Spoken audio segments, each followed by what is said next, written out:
What's up, YouTube legends? We are going to do a little video today on covering over some of the questions that we've got since we started up our little YouTube channel.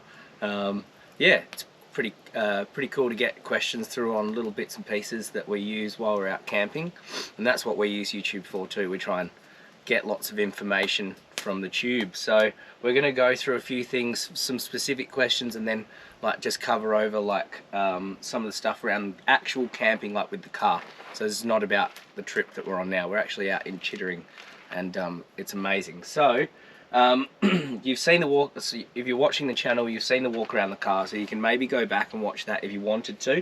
But we're going to be a bit more specific about like how we store stuff and how we use space in the back of the car and the kitchen and stuff like that. So someone asked us specifically, like, how do you store all your kitchen gear and things like that. So we did cover over it in one of our first vids, but we've got all these little Kmart drawers. They're like $5 a pop, and they're incredible. So all we've done is I've just got 6 of them, and we've taped them together with Tarzan grip tape. And I did this more than 2 years ago. Yeah, about 2 years ago. And it's been exactly like that for 2 years. It's not changed. So, you know, it works.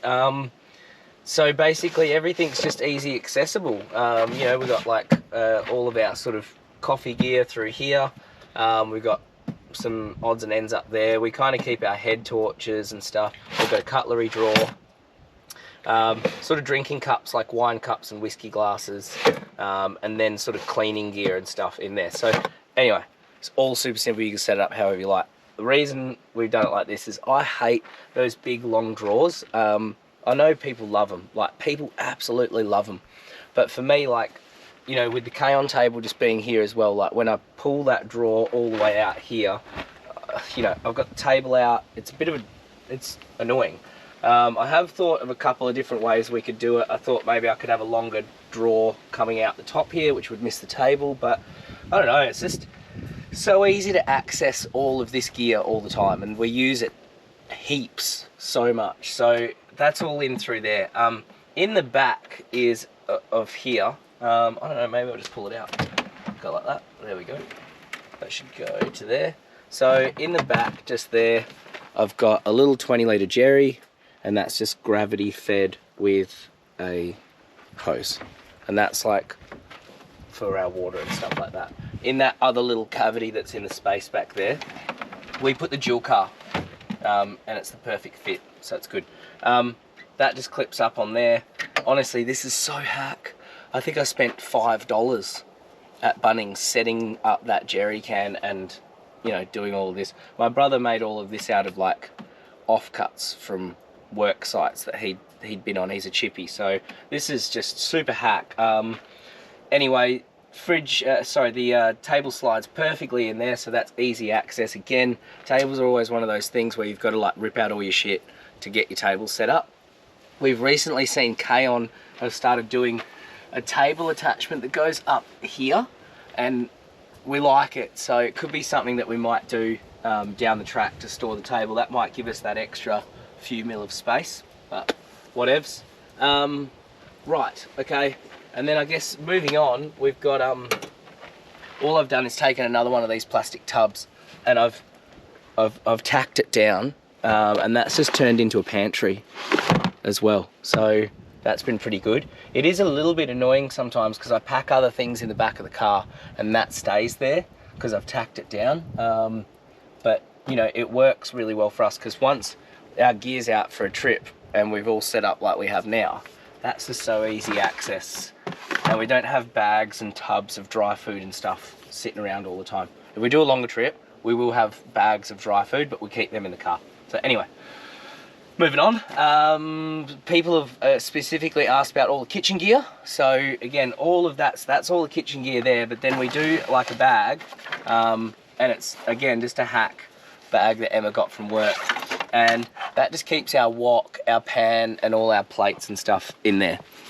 And so easy as you zip that up, and we just shove that down the side. Easy. And then I've made use of the space on the other side of the car, so I've actually put a little inverter in there. It's just a 150 watt. Again, if you've watched our other vids, you know that we don't like to use a ton of electrical or electronic gear when we're out camping. We tend to keep it really simple. So that's just a little one for like charging bits and pieces, phones, drones, all that kind of stuff. And I've kept the walls for this awning, I've kept the walls down the other side here. Anyway, that's how we've used all the space. If we go on like trips without the trailer, I can actually put like all the axes and shovels and stuff, I can actually fit them all down that side as well. So yeah, so we've kind of made use of like every little piece of space that we can. That little attachment for the K-on table is gold, because you can keep all your, you know, sanitizers and things that you use around camp in there. That's it. We've done a little bit of lighting. I've gotten like a little LED strip from J-Car. It's like a $19 LED strip, and that's just via USB. It actually just plugs into the inverter, and we get all different types of light, and even when we go camping with Georgia, you can get a disco. So it's pretty cool. And that's, honestly, that's that. From there, what other questions do we have? Oh, how do we store like all of our clothes and stuff like that? So I'm going to cover over the shower unit in just a second as well. Probably for the second time I think we've done this, but I'll just do a bit more detail. Again, my brother's just made like a little unit that goes in the car here, and that's actually ratchet strapped, and it's in really strong, like it's not moved for a couple of years. And we got these little tubs from Bunnings, and we just put our gear in there. It's almost like a little wardrobe, so that's what we do. We are going to Uluru soon, and obviously we can't pack that little tub for 2 weeks, we understand that, so we will be probably doing like some like expedition duffel bags that will go inside the trailer so they don't get dusty. Just with like more clothes really. So yeah, that's pretty much what's going on back there. So shower, how do we shower? Always the question. So we, a little while ago, went to Aspect Off-Road. I had this made up. So it's a 40 litre poly tank, a floor well poly tank in there from Outback Supplies. Sorry, the compressor cable's in the way, but anyway, that's got 2 outflows on it, and it carries 40 litres. So there's a kick-ass pump there, which I think the flow rate for that is like 6 litres per minute.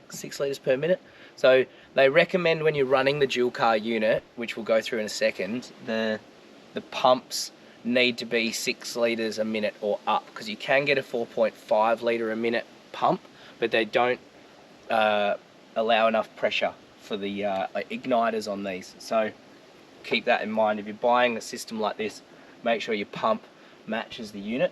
I had a switch routed into the inside of the car here, so I turn that on, and that pressurizes, and then now we have like full pressurized. It's great. You can actually wash your feet down the beach with this. So we usually like use that heaps at the beach in summertime, just without the hot water system. Oh, it's a ripper. Love it. And the reason we've put the switch on the inside is because when this is hooked up completely, when you've got that hooked up, we have this shut. And that comes out and attaches to the dual car, so that's where the water's running into. When the shower tent is down and you're standing inside the shower, you can just turn the pump on from here, which is brilliant. Turning the pump on and off from the shower is great. So that's our sort of water storage from there. Now, with the dual car unit, we've done a video on this, I think, a few trip videos back. So I'll just cover over it a bit more detail. Dual car hot tap comes in that bag. Sick unit. We had a kick-ass unit. It's terrible, and I will officially go on record that you should not buy it. It broke on the Holland track, and we had like cold showers for about 3 nights. Really hard company to deal with, really hard warranty service to deal with, and in the end we just caved. We sent it back, and we bought hot tap. So the hot tap is definitely somewhere around about $300 more than the kick-ass unit, so just bear that in mind. You get what you pay for these days, I think. Hot tap comes in the bag with all the gear. The stand just stand comes off, couple little toggle wheels in it, and it just pops off. You've got your water inlet under here, which is that's what we plug the car into, and then everything like fits really nicely back into the bag as well. It's perfect. So I love the fact that the on-off switch is on the shower head. You don't have to turn it on and off any other way, and these are bulletproof, these things. So probably the big thing about the kick-ass was how cheap this section was. The unit itself looked pretty good, but this was really cheap on the kick-ass. These are much better. Gas inlet, again, another big factor for the dual car versus the kick-ass is the gas inlets for these are quick release clips. So setting it up is just so good. You don't have to screw them in. They just quick release, super easy. Turn your gas on, have your water in, and then you're ready to rock and roll. That's how hot it's going to be. So that's your gas going in and out. So more gas, hotter, less gas, cooler. And then obviously you can adjust your water rate is here as well. So if you adjust your water rate, you'll get what you want. We found we get about 40 degrees is perfect. So 40 degrees is really, really nice. We can sometimes have that less in summertime. So yeah, all good. Now the other little hack that Emma said you have to talk about your hack. So I like to have I like to treat it like it's an actual shower head. So I like to have this sitting up here like that.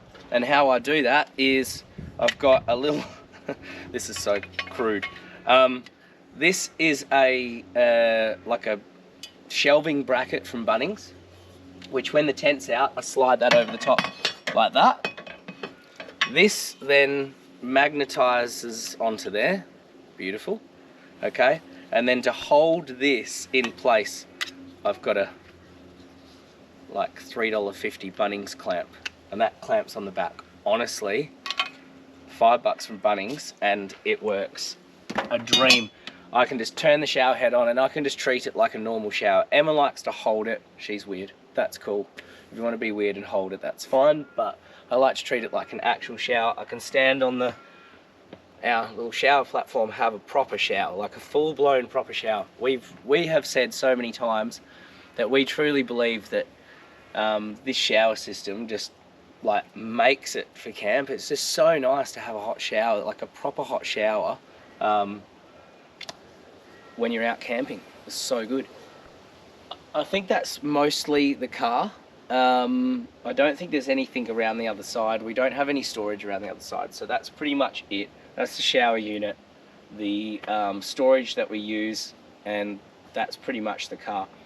The only thing that's different at the moment from our first video that we did about the car is we've just changed awnings. So this is the 32nd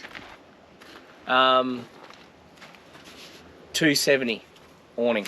So Emma got me this for Christmas, I believe, or was it my birthday? It's my birthday, sorry. So Emma got me this for my birthday. It is so good. We might do a time lapse later of us packing it up because it's kind of funny to watch two short people to pack it up. But 270 goes in, comes out real fast.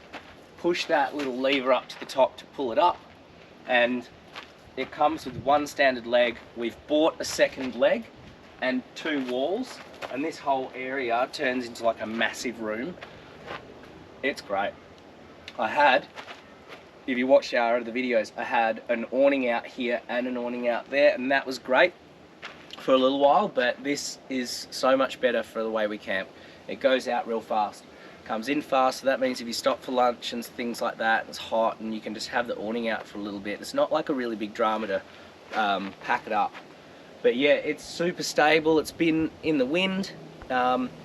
We had it down in Nannup when it was like pouring with rain. and it was so good. We were so warm. The reason it was good in Nannup though is because we also had it in the rain at Lake Kepwarri, and we had no walls for it at that point in time. And you know, rain comes in from every angle. We were cold. We said, right, we need walls on this for the winter. So walls for the winter, perfect. But yeah, it's a sick awning. Yeah, happy with it. Really happy with it. It's good.